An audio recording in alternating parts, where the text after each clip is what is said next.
Hello, ladies and gentlemen. Today we're going to talk about printmaking, more in particular, monoprinting, okay? Now, this may have been something that you have covered when you were younger, and that is okay, because honestly, you've gotten older, and your stuff is going to be a little bit more awesome, okay? So printmaking, what is it? It's the idea that we can replicate, okay, or create multiple prints of one image, okay?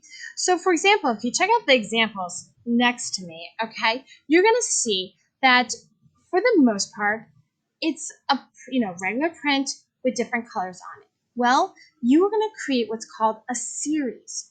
A series is multiple prints, okay, that kind of all go together, all right?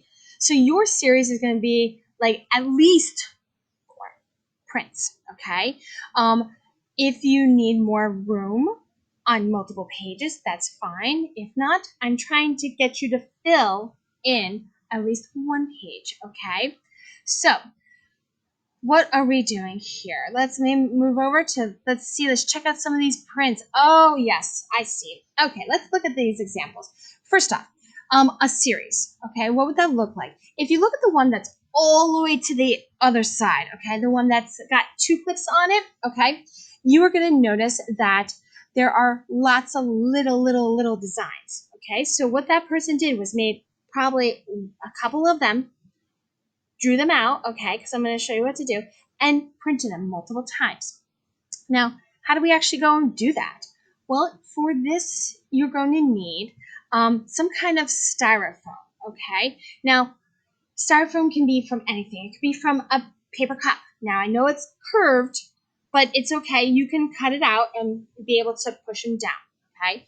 You can go get a styrofoam plate. If you happen to say, hey, guess what? I would like to go out to eat and bring home leftovers, okay? Or you have something delivered, and you have like the styrofoam like containers, that works too, okay? How to do it. If you check out the video down here, that's going to show you how to actually make the print. It's going to go over how you're going to draw on the styrofoam, okay? Now, if you tend to make, like second guess yourself, all right, you might want to get a little bit more styrofoam, okay? How to color it with Crayola markers. You need those, okay, because they're water-based. Not any old markers is going to work. Sharpies are not going to work. You need something that's going to, like, you hit water with it and it's going to bleed, okay?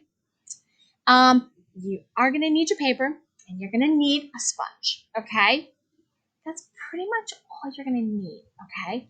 Now, what else can I tell you? The monoprinting. Monoprinting is a unique print, okay? Now, I am going to ask that you take your unique prints and you make them each unique.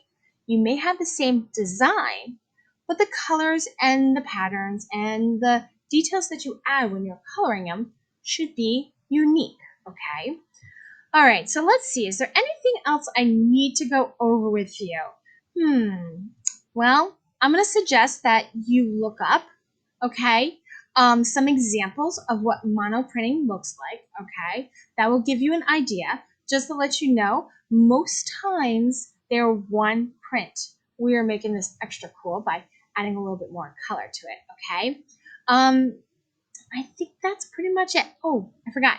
You're going to need a ballpoint pen. So the reason the ballpoint pen is instead of a pencil, okay? So in the video, the teacher that's going over it doesn't really explain this. The reason that you don't use something sharp, like really pointy, and you use a ballpoint pen because they're kind of rounded, is because you don't want to poke through the actual your styrofoam, okay?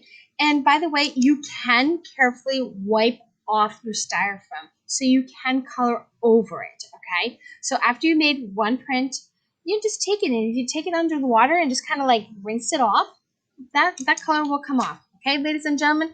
So printmaking is the idea that we can make multiple prints, multiple images. A series is like multiple images of that, okay? And you are going to be creating a unique image. All right, ladies and gentlemen. Now, what do we do for this practice? Well, I would highly suggest that you give it a go and practice this. Try it. It's really cool. Okay, before you make that first print. I'm not going to have you hand it in, all right? Although it'd be really cool if you could send me an example. That would be so cool, okay? But you're going to just do some questions for me based on what I just talked about, okay? And based on what the artist is kind of going over in their image, okay? So make sure you answer those. They get lifted, or excuse me, they get handed in, and then you're ready to do your practice, okay, or your project. All right, ladies and gentlemen, that's all I got for today. Bye.